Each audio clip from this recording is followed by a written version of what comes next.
Saudações, igreja. Eu espero que você e sua família estejam prosperando em suas almas, crescendo em graça e no conhecimento do Senhor Jesus Cristo. Quero começar compartilhando um testemunho, e é de uma irmã de Singapura, e ela diz: no final do ano passado, fui internada na emergência do hospital devido a uma dor no peito, também falta de ar e dormência no meu braço esquerdo. Os médicos suspeitaram que era uma ruptura numa artéria e me enviaram direto para uma ultrassom e uma tomografia computadorizada. Ela disse: ambos os resultados não mostraram sangramento na minha artéria e nenhum sinal de ataque cardíaco, mas me mandaram para um teste de esteira e foi aí que descobri que eu tinha bloqueios nas minhas artérias. Durante esse tempo, escolhi passar tempo com o Senhor e senti a sua paz no meu interior. No domingo da visão, no dia 2 de janeiro de 2022, o pastor Prince orou pelo ano da congregação, que a cura iria surgir de uma forma acelerada e que a colheita seria abundante. Eu tomei posse dessa bênção. No domingo seguinte, o pastor Prince também orou pelo meu problema. Na minha próxima visita ao médico, eu decidi pedir um novo exame de sangue. Certa manhã, enquanto caminhava, respirei fundo e fiquei surpresa que não havia mais dor no meu peito. Na minha próxima visita ao médico, ele mostrou que os resultados do meu exame de sangue vieram normais e os meus órgãos estavam funcionando bem. E também não havia mais bloqueios nas minhas artérias. Glória a Deus! O Senhor me curou. Glória ao nome de Jesus. O que Deus fez por ela, Deus pode fazer por você também. Enquanto ministro a palavra, receba essa palavra no seu coração. Diga amém. Amém e assim seja. Que aconteça comigo conforme a tua palavra. Foi o que Maria fez quando o anjo apareceu para ela e disse que ela daria luz ao Filho de Deus.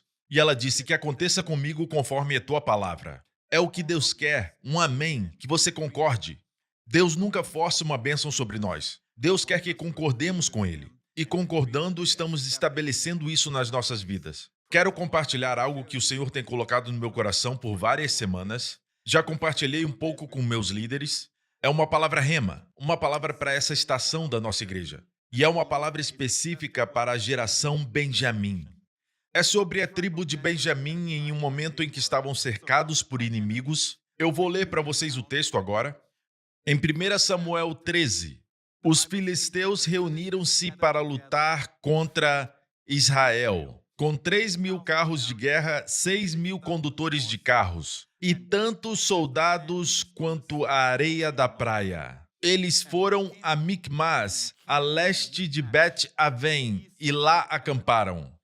Quando os soldados de Israel viram que a situação era difícil e que seu exército estava sendo muito pressionado, esconderam-se em cavernas e buracos entre as rochas e em poços e cisternas. Alguns hebreus até atravessaram o Jordão para chegar à terra de Gade e Gileade.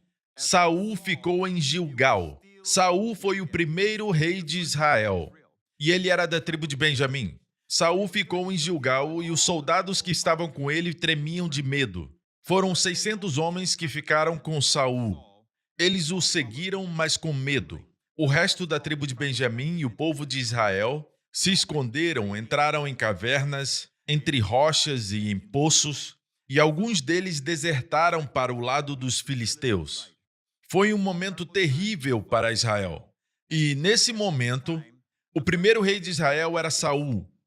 Davi não tinha entrado em cena ainda. Então o rei Saul, porque ele viu que o povo estava fugindo dali e tinha apenas 600 homens o seguindo, morrendo de medo, ele fez algo que o profeta falou para ele não fazer. Ele pediu para esperar por ele. Ele tomou a função do profeta. Ele pegou a função de oferecer a oferta queimada quando Samuel falou que viria no final de 7 dias e ofereceria. Mas porque Saul viu o povo correndo, ele disse quando vi que os soldados estavam se dispersando. Então Saul era um homem carnal, era guiado pela vista. A Bíblia diz que andamos por fé e não por vista. Eu estou compartilhando isso porque acredito que na sua vida agora, o momento que estamos espiritualmente falando, o Senhor me mostrou, estamos exatamente nessa história de 1 Samuel 13 e 14. É o que está acontecendo conosco, a geração Benjamim. É o ponto em que estamos, nesse momento. Estamos sendo atacados e cercados pelo mundo, o mundo está envergonhando a igreja, o povo da igreja está se escondendo, e essa não é a vontade de Deus, não é o melhor de Deus. O rei Saul caiu e ele ofereceu o holocausto que ele não deveria.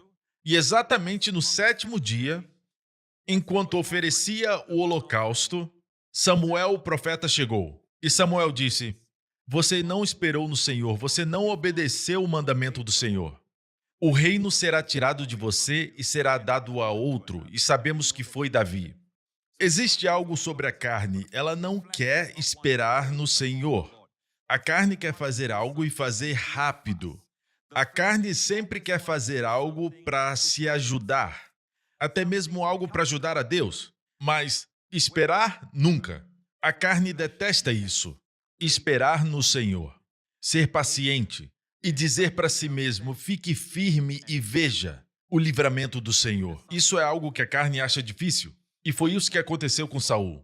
Ele era um líder carnal, e os soldados que o seguiram tremendo. Nós sabemos que eram 600 nesse momento. É interessante. Mais para frente, na vida de Davi, quando ele estava fugindo de Saul, quando Saul o caçava como uma perdiz, como um pássaro, Davi fugia de Saul. Davi poderia facilmente ter matado Saul e teve oportunidade para isso. Mas ele honrou o ungido do Senhor e escolheu fugir de Saul.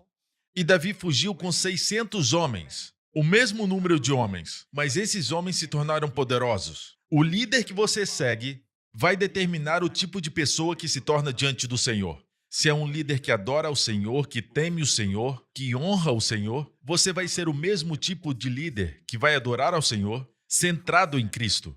Amém? E vai ser um homem poderoso. Tem muitas lições sobre liderança nesse texto. Um líder não deve operar pela carne. Um líder que procura a aprovação das pessoas, relacionamentos horizontais e com uma visão baseada no impacto que vai ter nas pessoas, ao invés de no Senhor. Amém? A última igreja no livro de Apocalipse, que eu acredito que somos nós, ou você é parte da igreja de Filadélfia, ou da igreja de Laodiceia. Laodiceia significa governo do povo. E parece que as vozes estão dizendo que o povo governe, deixe as pessoas ditarem. Não, a igreja não é uma democracia. As nações no mundo são, mas não a igreja. A igreja é uma teocracia, onde Deus governa. E o Senhor fala, e Ele fala com a liderança.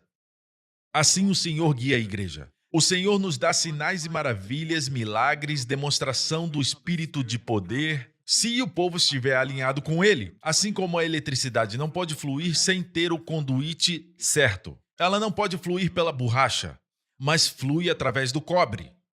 Então, temos que nos tornar cobre. Precisamos nos tornar um elemento pelo qual somos submissos, obedientes, alinhados com o Espírito Santo, andando no Espírito. Assim o poder de Deus pode fluir em nós. Glória a Deus. Deus está procurando líderes. Deus procura homens e mulheres em sua igreja que trabalhem para Ele.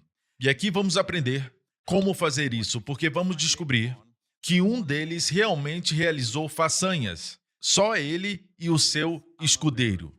Então nós olhamos para Saul e Saul estava com medo. E os soldados também estavam com medo. Estavam cercados por todos os lados pelo inimigo. Vamos continuar lendo. Então Samuel partiu de Gilgal e foi a Gibeá de Benjamim. E Saul contou os soldados que estavam com ele, eram cerca de 600. Saul e seu filho Jonatas, acompanhados de seus soldados, ficaram em Gibeá de Benjamim.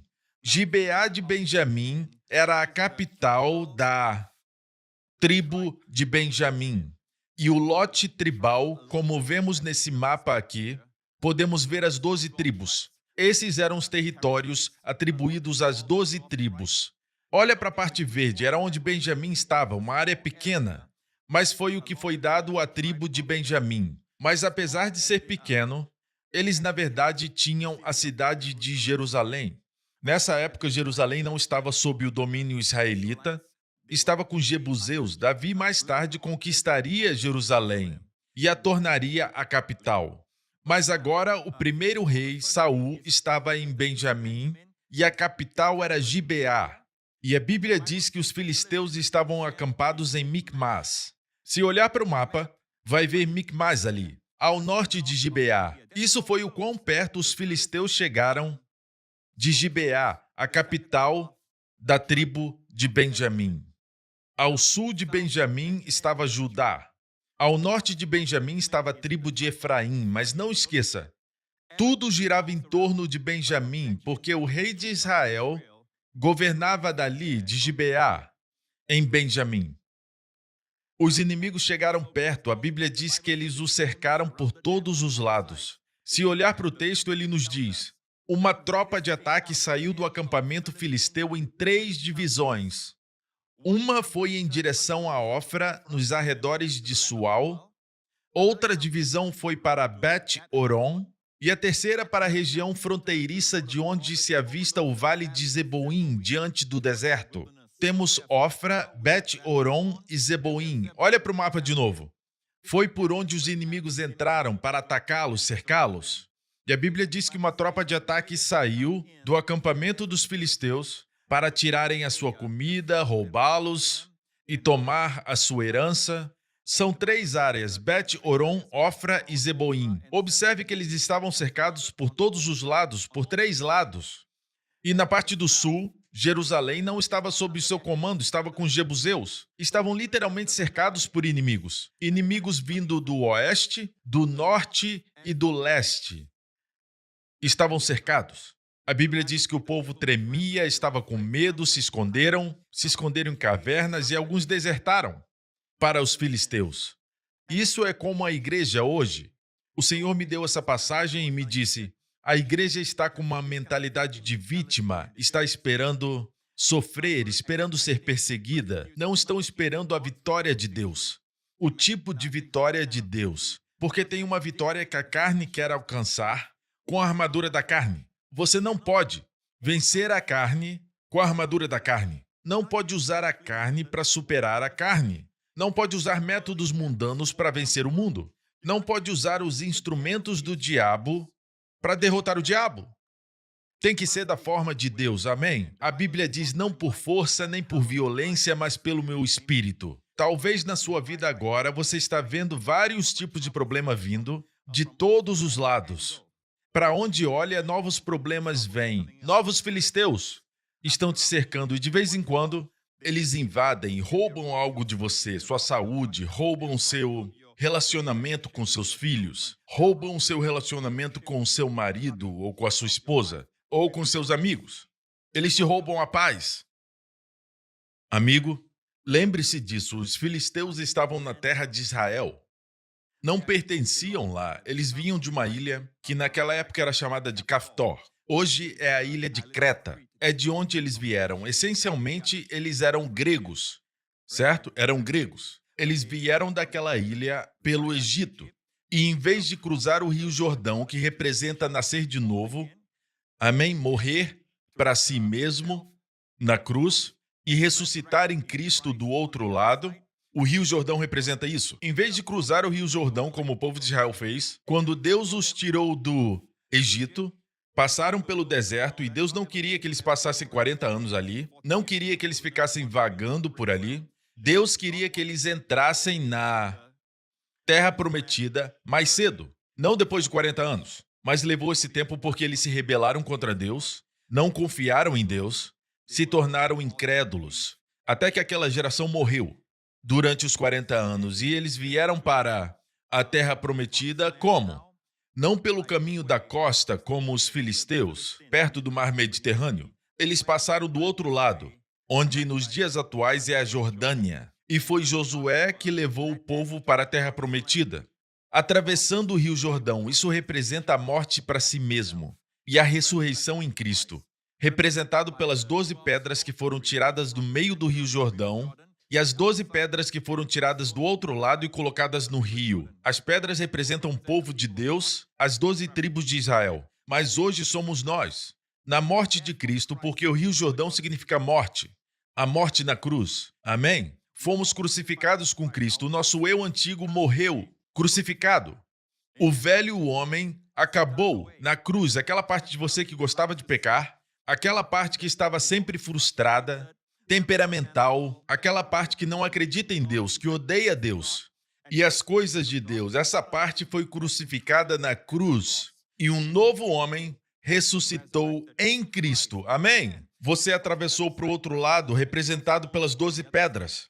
Amém? Esse é o terreno da ressurreição. Glória a Deus, aleluia! Então lembre-se disso. Quando os ataques vierem, lembre-se que você não é uma pessoa comum. Você não é um filisteu. Você não veio pelo caminho da costa. Não veio pelo atalho, sem a morte e ressurreição. Você passou pela morte e ressurreição em Cristo. Amém? Aleluia! Se alguém está em Cristo, nova criatura é. As coisas velhas já passaram, eis que tudo se fez novo. Ok, vamos continuar com a história. A Bíblia diz que eles vieram dessas 3 regiões para sitiar a tribo de Benjamim. Naquela época não havia nem mesmo um único ferreiro em toda a terra de Israel, pois os filisteus não queriam que os hebreus fizessem espadas e lanças. Veja, não havia ferreiro. Sabe por quê? Porque a tecnologia para forjar o ferro, trabalhar com ferro, vinha dos filisteus naquela época. Os filisteus tinham esse conhecimento, mas não o povo de Israel. O povo de Israel ainda usava o bronze. É por isso que ainda hoje as pessoas do mundo parecem mais avançadas, elas parecem ter mais avanços, mas na verdade muitas das invenções e criações e ideias inovadoras que surgiram através dos anos, através dos séculos, na verdade vieram do povo de Deus, como os irmãos Wright, que inventaram o avião. Eles inventaram o avião, eram filhos de um pregador do evangelho. Amém?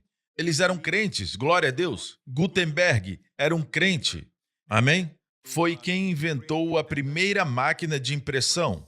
Muitas das invenções que abençoaram a humanidade através da história, até mesmo a música.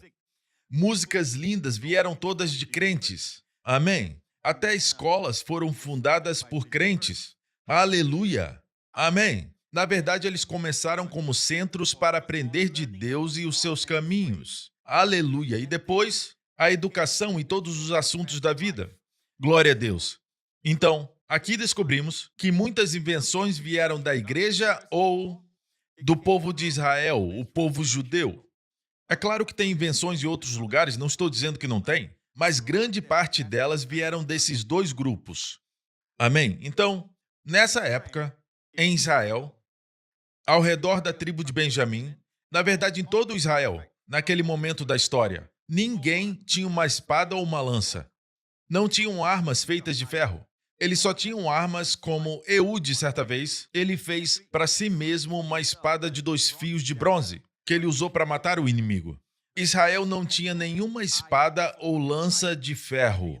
Se você lutar contra alguém que tenha uma espada de ferro e você tem uma espada de bronze, adivinha quem vence? Aquele que tem a espada de ferro. Ok? Então Israel não tinha tecnologia. Parece que eles não eram avançados, parece que eles eram inferiores quando se fala de realizações comparados aos filisteus, ao mundo. Os filisteus tinham a tecnologia para forjar o ferro. A Bíblia diz que não tinha um ferreiro em toda a terra de Israel, pois os filisteus não queriam que os hebreus fizessem espadas e lanças. Os filisteus se recusaram a compartilhar a tecnologia, esse conhecimento de forjar o ferro, com o povo de Israel, porque eles não queriam que os judeus aprendessem a fazer armas. Assim, eles tinham que ir aos filisteus para afiar seus arados, enxadas, machados e foices. Veja, para aumentar a vergonha a uma situação que já era humilhante, Israel tinha que ir para os filisteus para ter as suas ferramentas agrícolas afiadas. Por exemplo, o único ferro que eles tinham provavelmente vinha dos filisteus. Eles compravam deles. Não eram espadas ou lanças, eram instrumentos agrícolas. ou um instrumento para guiar os animais, como um aguilhão para os bodes. Era tudo que os filisteus permitiam que eles tivessem. Então eles tinham que voltar aos filisteus para afiar os seus arados, seus machados, suas enxadas, as suas foices e também os aguilhões, um instrumento que eles usavam para guiar os bois. Então, com todas essas ferramentas, eles tinham que voltar com frequência para os filisteus para serem afiados, porque os filisteus tinham ferro e o ferro afia o ferro. Mas eles se recusavam a compartilhar a tecnologia, ok? Olha isso. O preço para afiar rastelos e enxadas era 8 gramas de prata e 4 gramas de prata para afiar tridentes. Olha isso. Eles cobravam. A Bíblia é muito clara. Diz o valor. Era 8 gramas de prata para afiar rastelos e enxadas. Isso é caro. E 4 gramas de prata para afiar tridentes, machados e pontas de aguilhadas. Veja, igreja. Sempre que você segue os caminhos do mundo e você usa qualquer coisa do mundo, você fica dependente do mundo. Lembre-se disso. Deus quer que dependamos dele. Aleluia. Mas porque o povo de Israel chegou a um ponto onde eles estavam dependendo dos filisteus, seus inimigos, para afiar suas ferramentas. E tinham que pagar. Tinham que pagar. Isso aumentou ainda mais a vergonha. Há uma situação que já era humilhante. Agora eles estavam dependendo dos filisteus e pagando aos filisteus para afiar suas ferramentas. E não era um preço baixo, era um preço exorbitante. E ainda tinham que pagar. Observe essa parte aqui. Para afiar machados e pontas de aguilhadas. Lembra que eu falei que o aguilhão serve para cutucar? O boi não é algo muito afiado, mas é afiado o suficiente para o boi entender que deve andar. Você quer que o boi se mexa e puxe a carroça. Então eles usavam o aguilhão para o boi se mexer. Ok? Veja, o interessante é isso. O povo de Deus dependia do mundo quando Deus daria a vitória com o que eles tivessem. Deus não precisa que a gente vá ao mundo, aprender as coisas do mundo, para trazer a vitória para as nossas vidas. Amém. Você lembra que antes de Saul ser rei, houve uma ocasião, muitos anos antes, no livro de Juízes, onde um homem chamado Sangar usou um aguilhão. Vamos ler a história. Depois de Eude veio Sangar, filho de Anate, que matou 600 filisteus com uma aguilhada de bois. Ele também libertou Israel. Esse homem chamado Sangar matou 600 filisteus. Acho que não foi tudo de uma vez, mas a arma que ele tinha era uma aguilhada de bois. Tudo que ele tinha era uma aguilhada de bois. Ele não tinha uma espada feita de ferro ou uma lança de ferro. Só tinha uma aguilhada, mas ele tinha um Senhor. Aleluia! E o Senhor, várias e várias vezes, a Bíblia nos diz que não tinha uma espada nas mãos de Davi. Ele só tinha uma pedra e uma tiradeira. E o gigante filisteu, o campeão dos filisteus, caiu por terra. Aleluia! E Davi usou a própria espada de Golias para decapitá-lo. Podemos ver também na vida de Sansão, no livro de Juízes. Ele estava cercado de inimigos. 1000 homens vieram contra ele. E ele viu uma queixada de um jumento jogada no chão. E a Bíblia diz que ele pegou a queixada e com ela matou 1000 homens. Veja, amigo, não precisamos dos instrumentos e das armas do mundo. Não precisamos ir até eles para usar o que eles têm, para alcançar a vitória nas nossas vidas. A Bíblia diz para o povo de Deus: não ameis o mundo, nem o que no mundo há. Se alguém ama o mundo, o amor do Pai não está nele. A igreja, a palavra igreja, o nome igreja vem da palavra grega eclésia. Eclésia quer dizer chamado para fora. Para fora de quê? Para fora do mundo. Nós estamos no mundo, mas não somos do mundo. Eu observei algo sobre a igreja. Através da história da igreja até os dias de hoje, toda vez que a igreja de Jesus Cristo tenta ser como o mundo, tenta imitar o mundo, tenta adotar os sistemas do mundo, em seus negócios, em suas vidas, em sua igreja, ela sempre fica debaixo do mundo. Em vez de ficarem no lugar onde Deus diz que Ele te fará cabeça e não cauda, eles acabam se tornando cauda. E o mundo se torna cabeça. Acabam envergonhados. Eles acabam em situações debaixo do castigo de Deus. Muitas vezes, nessa área, quando a igreja tenta ser como o mundo, a mão de Deus pesa, especialmente nessa área, na vida da igreja. Então, amigo, eu só quero te lembrar que quando olhar para as nossas vidas, nós somos aqueles que foram chamados para fora. Nós temos que ficar nesse mundo, não temos que estar separados como um ermitão. É vital para nós lembrarmos que a vitória de Deus vem pelos métodos de Deus, pelos caminhos dele. Aleluia! E o caminho dele não é ir para o mundo e adotar o sistema do mundo, porque tudo que está no mundo vai perecer. E o mundo passa, a Bíblia diz. O apóstolo Paulo diz: "Mas longe esteja de mim gloriar-me, a não ser na cruz de nosso Senhor Jesus Cristo, pela qual o mundo está crucificado para mim e eu para o mundo." Glória a Deus, até mesmo na cruz, Deus providenciou que passemos desse mundo, para que estejamos no mundo, mas não sejamos do mundo. Quando falo de mundo, não estou me referindo de aproveitar a natureza, a criação de Deus e as belas criações e invenções que nos trazem muita utilidade e alegria. Algumas nos dão mais tempo com as nossas famílias, com os nossos entes queridos.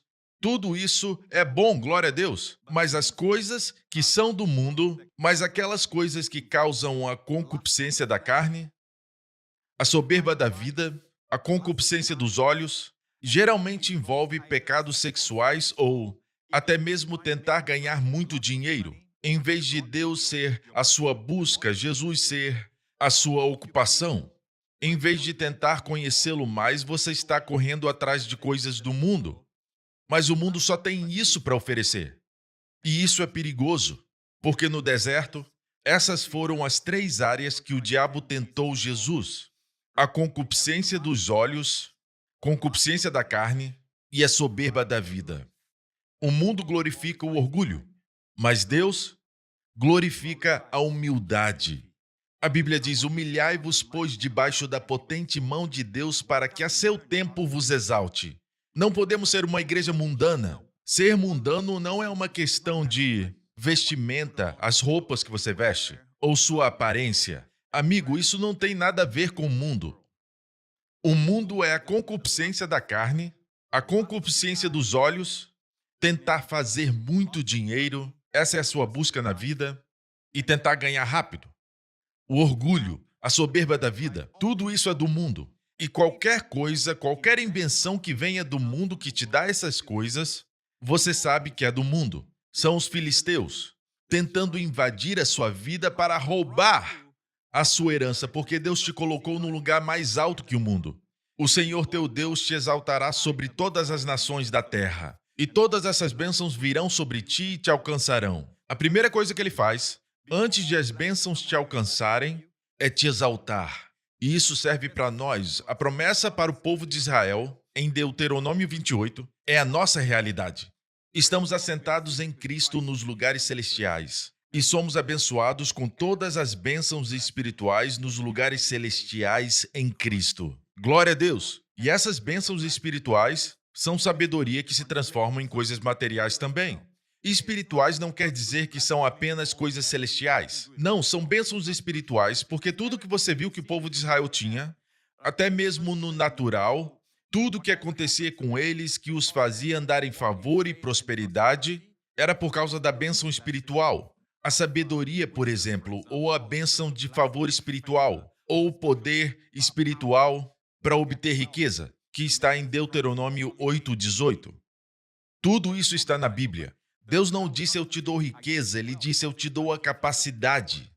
Essa capacidade vem de Deus. Lhes dá a capacidade de produzir riqueza. Amém? Glória a Deus. Temos que discernir o que é do mundo e o que não é do mundo. Recentemente alguém falava comigo sobre a impressora de Gutenberg, me perguntando, e se uma invenção do mundo atual é, na verdade, a impressora de Gutenberg, e a igreja não está se aproveitando disso? Eu disse, é simples. Se algo é uma criação que vem de Deus, Deus deu a ideia, vai ter as impressões digitais de Deus. Temos que ter cuidado. Será que é a impressora de Gutenberg ou é o novo carro de bois dos filisteus? Você se lembra que os filisteus colocaram a Arca do Concerto em uma carroça para devolvê-la para Israel? Depois de serem afligidos com pragas, por 7 meses a Arca do Concerto estava no território dos filisteus e uma cidade após a outra foram atingidas com pragas e pragas. A Bíblia diz com hemorroidas, uma tradução diz tumores. E depois teve uma invasão de ratos que destruíram toda a colheita deles. E finalmente perceberam que tinha a ver com a Arca da Aliança, que tinham em sua posse. E então a colocaram sobre uma carroça para enviar de volta a Israel. Veja, Deus permitiu que fizessem isso, mas quando Davi tentou fazer isso, qual foi o raciocínio de Davi? Davi estava familiarizado com o ensino na Torá, porque a Torá foi dada antes mesmo de Davi existir.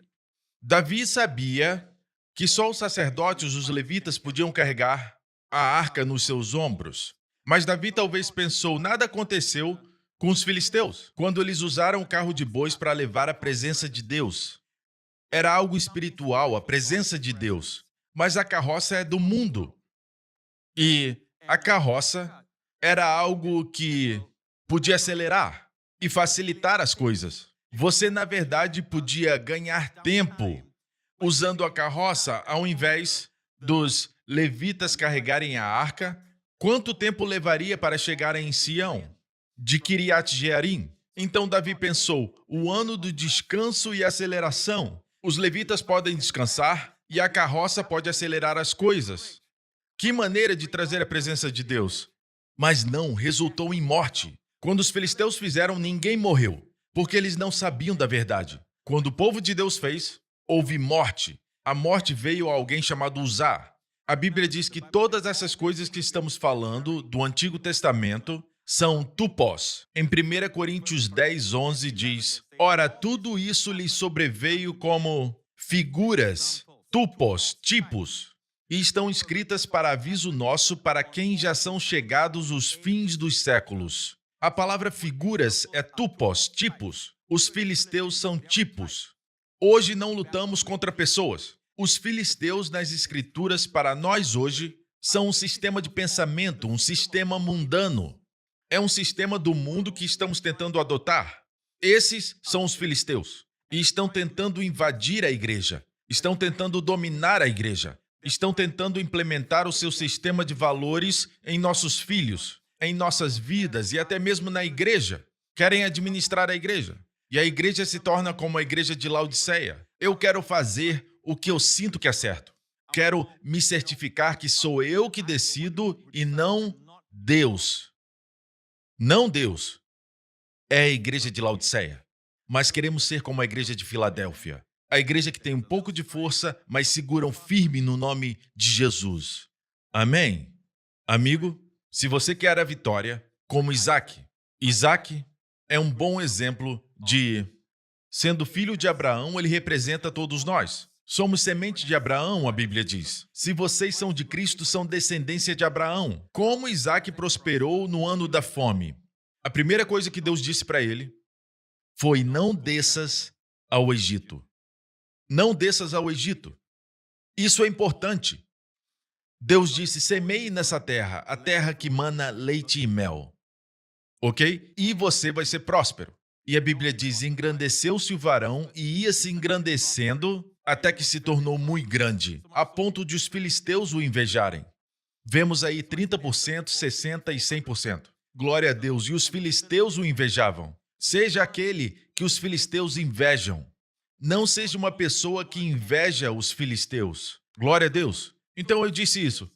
Com qualquer inovação, se pergunte, é uma impressora de Gutenberg que temos que aproveitar? E sabemos que a impressora de Gutenberg foi criada para um único propósito, para imprimir a Bíblia. Aí nós temos a impressão digital de Deus. O primeiro livro, a primeira ideia que Gutenberg teve para inventar a impressora estava no seu coração, foi para imprimir Bíblias. Depois foi usada por Martinho Lutero para imprimir as verdades da reforma, o evangelho da graça. Assim a reforma se espalhou através da impressora de Gutenberg. Então aí nós temos as impressões digitais de Deus. Mas olha para a carroça dos filisteus. Onde está a impressão digital de Deus? Não tem impressão digital de Deus. Aqui, Davi, o povo de Deus estava tentando adotar algo do mundo e resultou em morte. Aqui, o povo de Deus começou algo que resultou em vida. Glória a Deus. Amém. Tem a impressão digital de Deus. Amém. Tentamos raciocinar e dizemos, a carroça é rápida. Sabe, com todo respeito aos levitas, eles podem carregar, mas vai levar mais tempo para chegar em Sião. Vai levar muito mais tempo, mas se os bois carregarem, o boi é forte para o trabalho, a Bíblia diz. E as rodas vão acelerar as coisas. Será mais fácil e mais rápido. Descanso e aceleração. O mundo pode pegar algo de Deus e torcê-lo. Amém? Davi adotou esse método mundano por uma razão espiritual, para levar a presença de Deus, a Arca da Aliança, para Sião. Mas você não pode glorificar Jesus, você não pode trazer a presença de Jesus para a igreja usando métodos mundanos. O resultado vai ser a morte. Amém?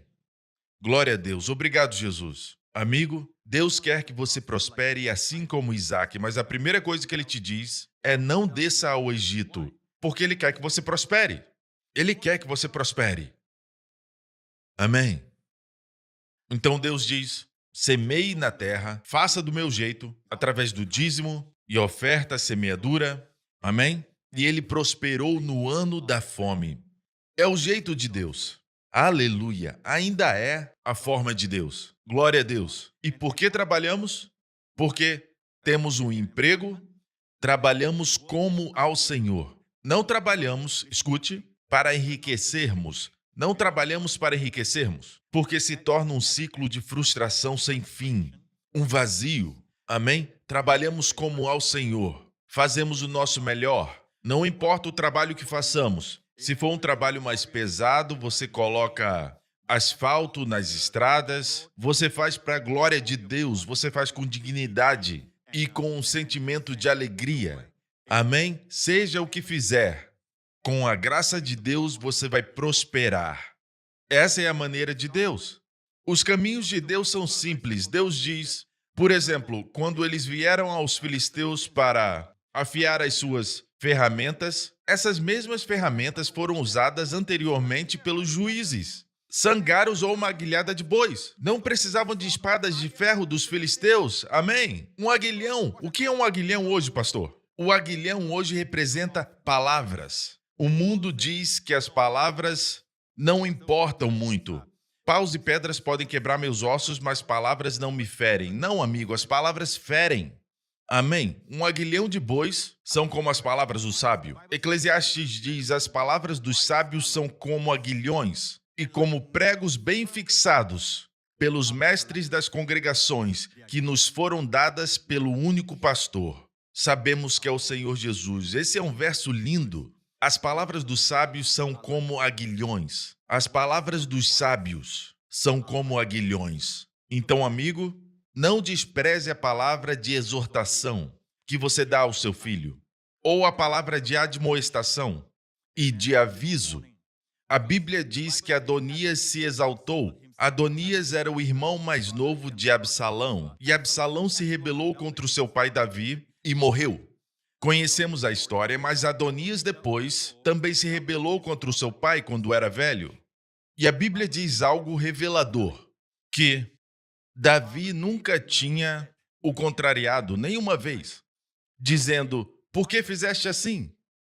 Imagina nunca repreender o seu filho, mas uma simples palavra pode ser uma palavra sábia. É uma admoestação, é um aguilhão. Na verdade, a palavra aguilhão vem da palavra lamed. Literalmente lamed. Lamed quer dizer ensinar.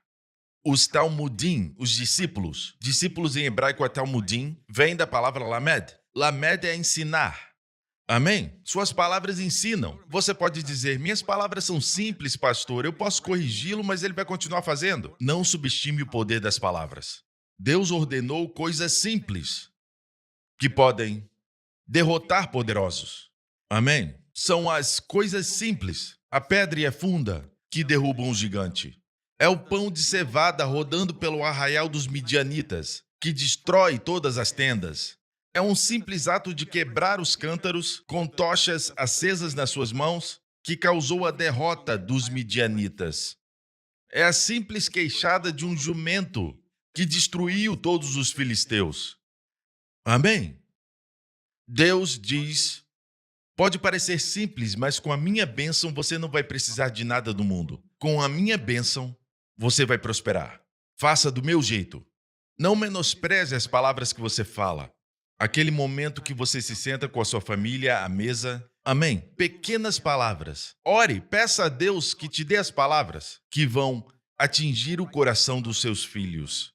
Mudar as suas mentes se eles estiverem seguindo um caminho onde eles vão ficar frustrados ou vão se tornar mundanos. É apenas uma palavra de correção, ou uma palavra de exortação, ou uma palavra de encorajamento. Quando você é guiado pelo Senhor, isso é como um aguilhão para derrotar os filisteus que estão tentando invadir a vida dos seus filhos. Glória a Deus! Uma palavra simples pode reviver um relacionamento, um casamento. Uma palavra simples de Deus. Mas fale essas palavras. Não diga, são palavras simples, não vai dar em nada, ela já ouviu isso antes. Não, diga, se Deus está te guiando, diga. É um aguilhão, e o aguilhão parecia tão simples para o povo de Israel. Eles levavam para os filisteus afiarem, não percebiam que nas mãos de Deus, amém? Se eles entregassem nas mãos de Deus, se tornaria tão poderoso que eles derrotariam os filisteus. E foi exatamente o que aconteceu com Sangar.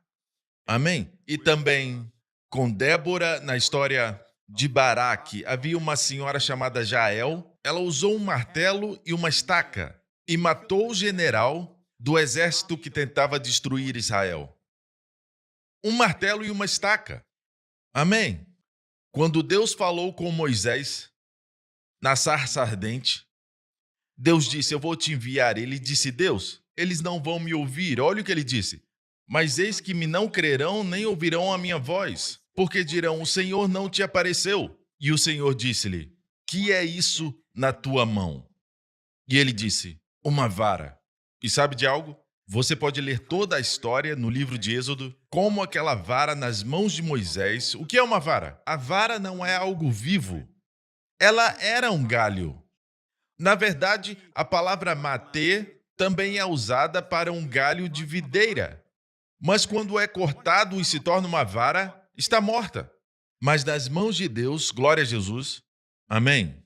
Quando usa uma coisa simples e confia em Deus, não é a coisa, mas é a bênção do Senhor. Não é por força nem por violência, mas pelo meu espírito, diz o Senhor. Amém? É pela graça de Deus. Não são por essas coisas. Deus disse, o que é isso na tua mão? Deus nunca pediu por coisas simples fora das suas possessões, de fora das suas capacidades. Mas ele pergunta, o que você tem? O que é isso na sua mão, Moisés? Moisés disse, uma vara, é somente uma vara. Mas foi essa vara que Deus usou para transformar a água em sangue, para trazer os gafanhotos, para trazer escuridão sobre o Egito. Amém? Para abrir o mar vermelho. Aleluia! Glória ao nome de Jesus. O que é isso na sua mão, amigo? Deus não vai pedir algo que você não tem. O que você tem? Você não precisa procurar no mundo. E o mundo, quando você consegue uma coisa, você já quer outra. Quando consegue, já quer outra. É como aquele tipo de pessoa que diz, pastor, eu não tenho muito tempo. Não tenho tempo para me exercitar, mas ficam no celular por 1 hora durante o dia nas redes sociais. Coisas simples, Deus diz, pare de gastar tempo em redes sociais. Amém? Deus te guia, você vai fazer uma caminhada. Esse tempo vai ser bem gasto se estiver obedecendo ao Senhor, seguindo o Espírito. A bênção do Senhor vai estar nisso. Deus nunca usa coisas complicadas. Os últimos lançamentos, amigo, Ele quer que você se concentre na sua bênção. Se você se concentra em lançamentos, a glória vai para isso. Mas se for na bênção do Senhor sobre você, toda a glória vai para Ele. Amém? Glória a Deus. Outro exemplo é de uma senhora que o credor estava vindo porque o seu marido tinha morrido e estava endividada. E uma mulher das mulheres dos filhos dos profetas clamou a Eliseu, dizendo: Meu marido, teu servo, morreu, e tu sabes que o teu servo temia ao Senhor. E veio o credor a levar-me os meus 2 filhos para serem escravos. E Eliseu lhe disse: Que te hei de eu fazer? Declara-me. Que é o que tens em casa?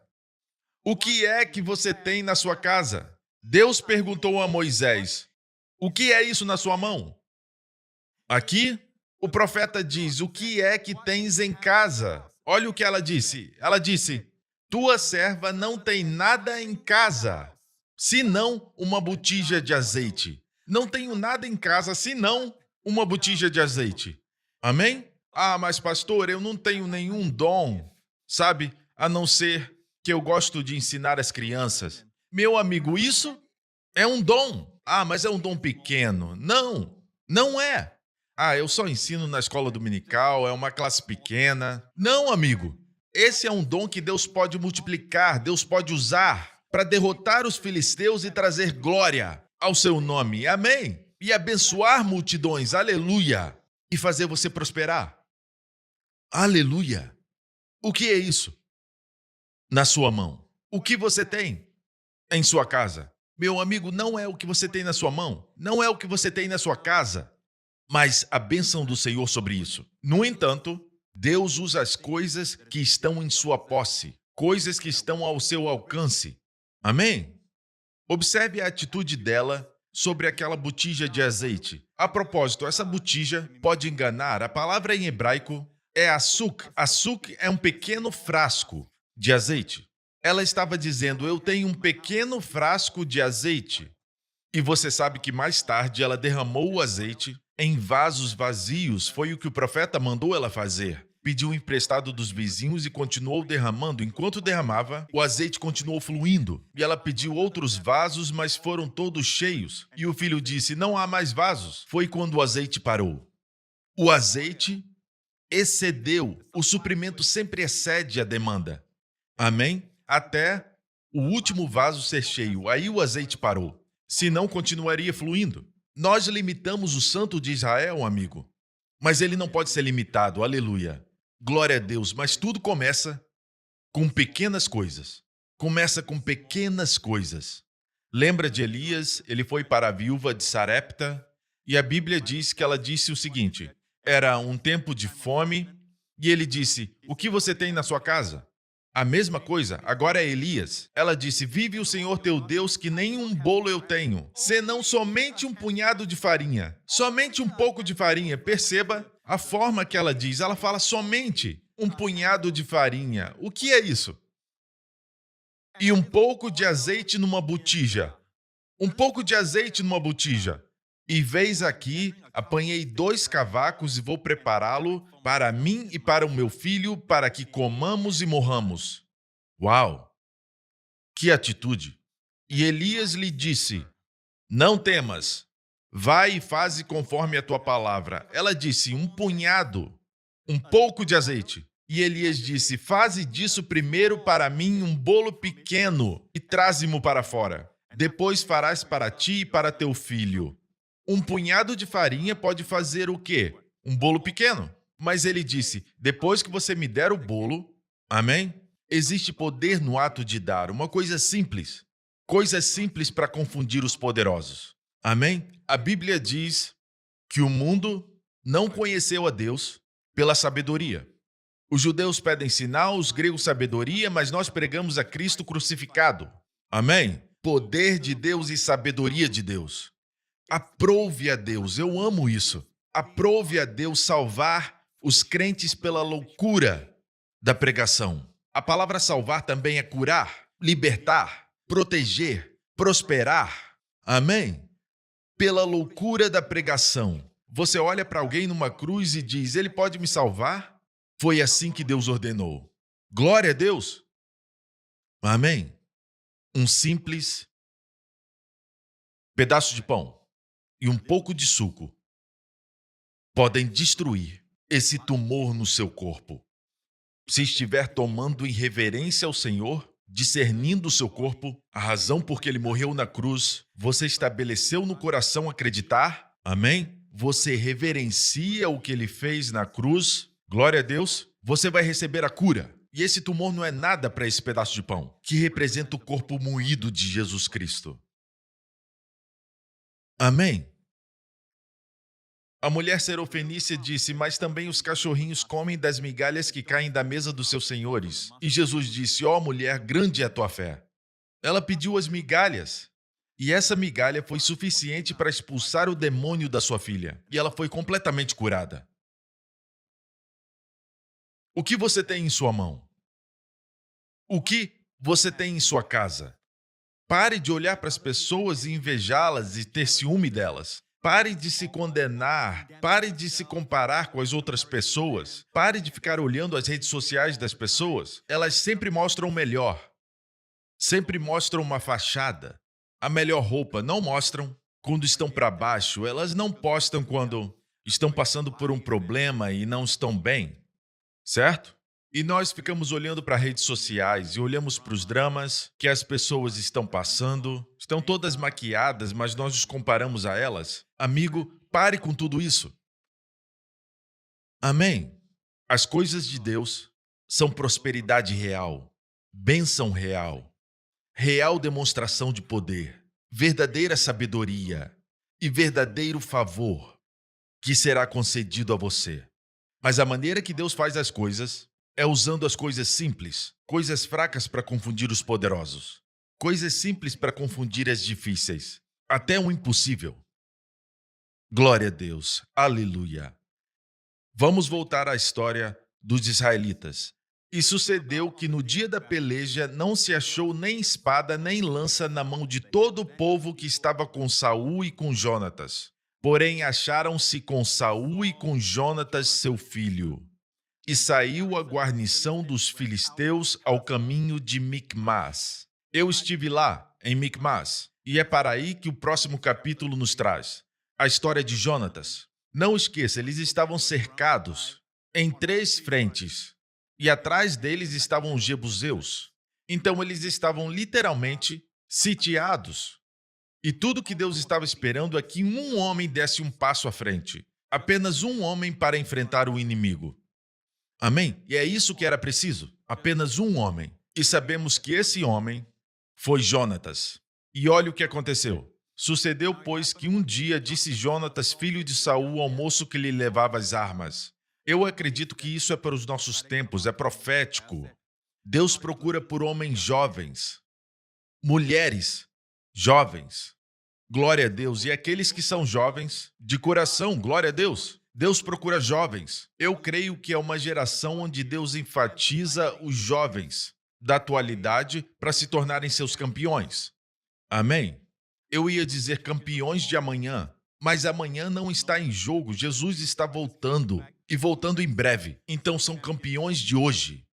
Ele vai fazer um trabalho rápido, vai levantá-los para serem Davis. E muitas das pessoas que Deus usou na Bíblia começaram na sua adolescência. Até alguns dos discípulos, se estudar a história deles, muitos deles estavam na sua adolescência. Apenas Pedro talvez fosse o mais velho. Mesmo assim, ele devia ter 20 e poucos anos, quando Jesus os escolheu como discípulos. Amigo, Deus usou esses jovens e temos um exemplo do escudeiro de Jonatas, que era um jovem. Vem, passemos a guarnição dos filisteus que está lá daquela banda, porém não o fez saber a seu pai. E nas passagens pelas quais Jonatas procurava passar a guarnição dos filisteus desta banda havia uma penha aguda, e da outra banda uma penha aguda. E era o nome de uma Bozés e da outra Sené. Uma penha para o norte estava de fronte de Micmas e a outra para o sul de fronte de Gibeá. Aqui está uma foto minha, muitos anos atrás, quando estive em Israel. Eu estava pregando entre as 2 montanhas, na passagem de Micmas. Essa é a área de Sené, e eu estava apontando para Bozés. Vamos ver outra foto onde você pode ver Bozés. Bozés significa brilhante. Você pode ver que é uma área onde o sol do meio-dia bate. Eu estava em Sené. Sené vem da mesma etimologia da palavra Sinai, que quer dizer espinhos. Espinhos. O povo de Israel estava desse lado, do lado dos espinhos, e os filisteus estavam do outro lado, do lado oposto. Os filisteus estavam lá em cima. Então imagine, Jonatas e seu escudeiro escalaram com suas mãos e os seus pés até o topo, onde eles lutaram contra os filisteus. Vamos ler a história. Jonatas disse ao escudeiro: vem, passemos a guarnição desses incircuncisos. Porventura operará o Senhor por nós, porque para com o Senhor nenhum impedimento há de livrar com muitos ou com poucos. Nenhum impedimento há de livrar com muitos ou com poucos. Não é uma questão de muitos ou poucos. Nada pode impedir o Senhor de salvar. O Senhor é o Salvador. Ele quer te salvar na sua situação, não somente salvar da destruição eterna, salvá-lo da condenação, mas Ele quer te salvar da sua situação. Todos os dias, Ele quer ser seu Salvador. Ele não está impedido pelos meios. Amém? Na verdade, Ele usa os meios simples, como suas palavras. Amém? Um gesto simples, uma palavra simples, um toque simples. Glória a Deus.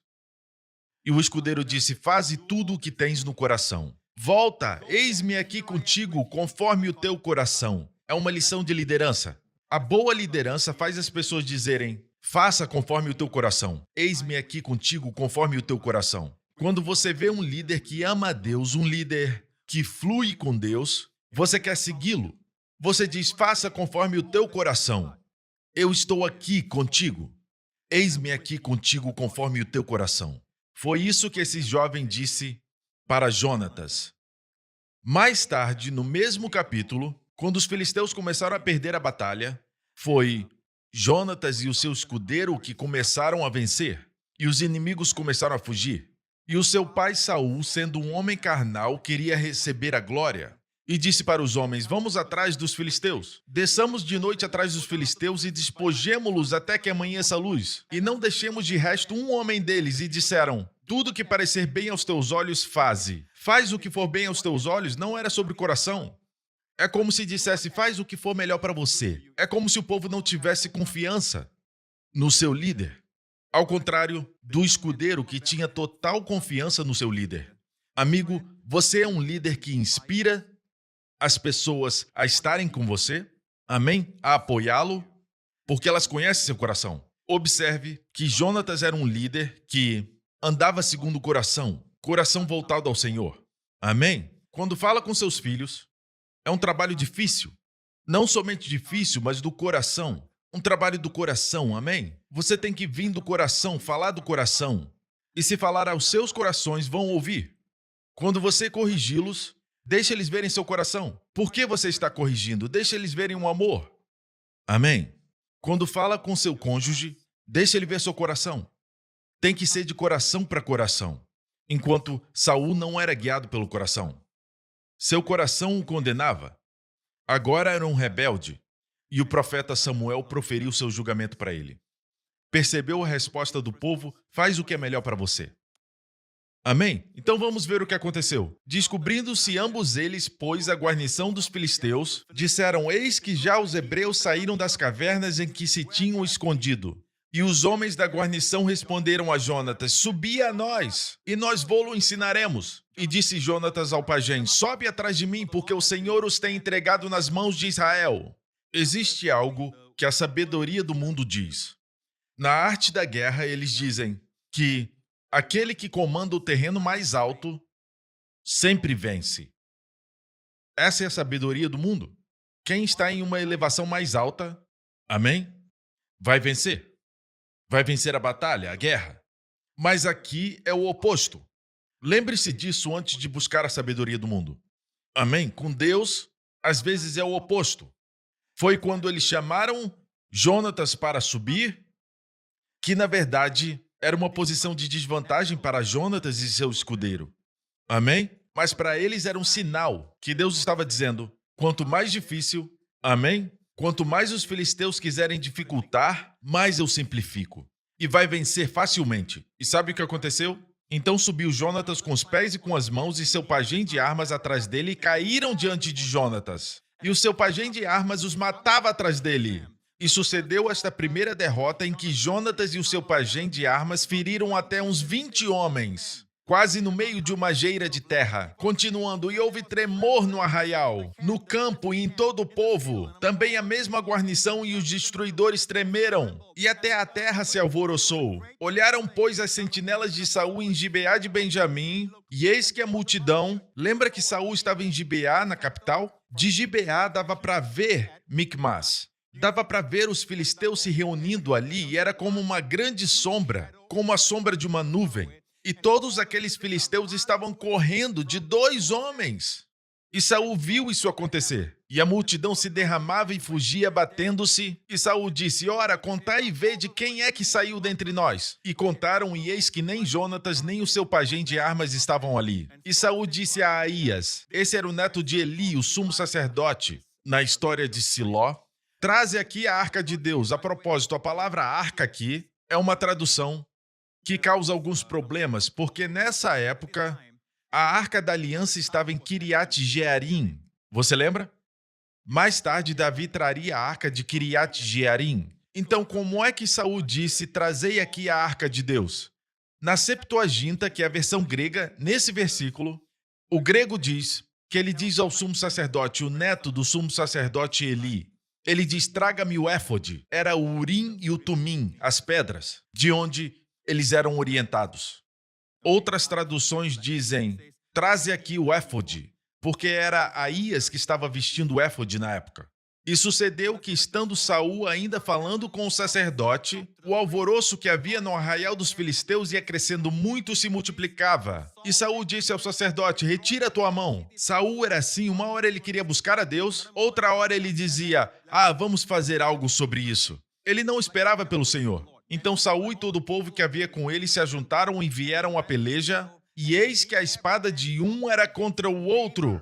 Os filisteus estavam confusos, estavam lutando entre si, e houve muito grande tumulto. Também com os filisteus havia hebreus como dantes. Lembra daqueles que desertaram? Desertaram para o outro lado, quando foram cercados? Aqueles que se juntaram aos filisteus, havia hebreus comandantes que subiram com eles ao arraial em redor, e também estes se ajuntaram com os israelitas que estavam com Saul e Jonatas. No momento que a batalha virou e os filisteus correram, eles voltaram para os seus irmãos, amém? Para lutar contra os filisteus. Ouvindo, pois, todos os homens de Israel que se esconderam pela montanha de Efraim, que os filisteus fugiam, esses eram aqueles que se esconderam nas cavernas e nas rochas. Eles também os perseguiram de perto na peleja. Assim livrou o Senhor a Israel naquele dia. E o arraial passou a Bet-Aven. Aleluia! E só foi preciso 2 pessoas. Porque onde estiverem 2 ou 3 reunidos em meu nome, aí estou eu no meio deles. Deus estava apenas esperando que alguém desse um simples passo adiante. Um simples passo. Se você der esse simples passo sozinho, não adianta nada. Não vai poder esperar nada. Mas se der esse passo, porque o Senhor te diz, saia em fé. Dê um passo de fé, confie em mim. Eu cuido de você. No natural, parece que tudo está contra você. Você está embaixo, eles em cima, mas Deus está com você. Assim como o escudeiro falou para Jonatas: eu estou contigo. Faça o que está no seu coração. Glória a Deus, eu espero que isso tenha te abençoado. O nosso coração tem que ser santo, amigo. Ser santo é ser separado do mundo. Nós não queremos estar totalmente cortados do resto do mundo. Não é isso que quero dizer. Nem estou dizendo que não podemos aproveitar das coisas que tem no mundo, mas ver se as características de Deus estão nisso. Nunca use as coisas do mundo para carregar a presença de Jesus. Isso é blasfêmia, vai resultar em morte. E sempre, confie no Senhor. Se Deus falar para você fazer algo simples, confie no Senhor. Não deixando a nossa congregação. Venha, tem benefícios e bênçãos, e a sua herança espera por você. Venha se reunir. Venha para um ambiente onde as pessoas se reúnem. Quando diz não deixando a nossa congregação, fala da congregação física. E estamos voltando a nos reunir. Glória a Deus. Obrigado, Jesus.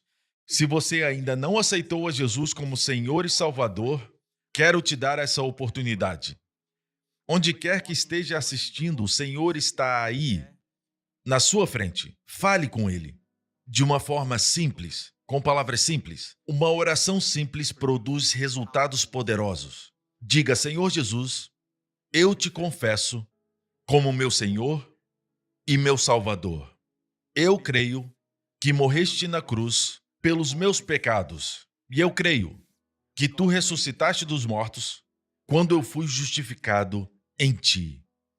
Obrigado, Senhor Jesus. O teu sangue lavou todos os meus pecados, e de agora em diante, revele mais e mais de ti para mim. Quero conhecer mais e mais de ti. Em nome de Jesus. Amém. Se fez essa oração, você agora é filho de Deus. Você passou por esse batismo, amém? E ressuscitou, glória a Deus. Morreu e ressuscitou em Cristo. Você agora é uma nova criatura. Glória ao nome de Jesus. Aleluia. Fique de pé para a bênção. Louvado seja o nome de Jesus. Que a graça de nosso Senhor Jesus Cristo seja multiplicada sobre você e sua família. Em nome do Senhor Jesus, que a sabedoria de Deus faça você ver o que você está copiando do mundo e onde você está falhando nessas áreas. E que o Espírito Santo te guie para fora do mundo, fora do Egito, o lugar de escravidão, para um lugar de grande expansão e abundância, para a terra que mana leite e mel. Que o Senhor te dê sabedoria e olhos para ver o que Ele quer que você veja. A sua herança em Cristo, porque tudo está nele. Que Deus te dê o espírito de sabedoria e revelação. De agora em diante, que os olhos do seu homem interior sejam iluminados. Que você veja a glória da sua herança, as riquezas da sua herança em Cristo. E que você a possua e que não deixe os filisteus tomá-la. Em nome do Senhor Jesus. Seja totalmente abençoado, você e a sua família, ao longo dessa semana, em nome de Jesus. Amém.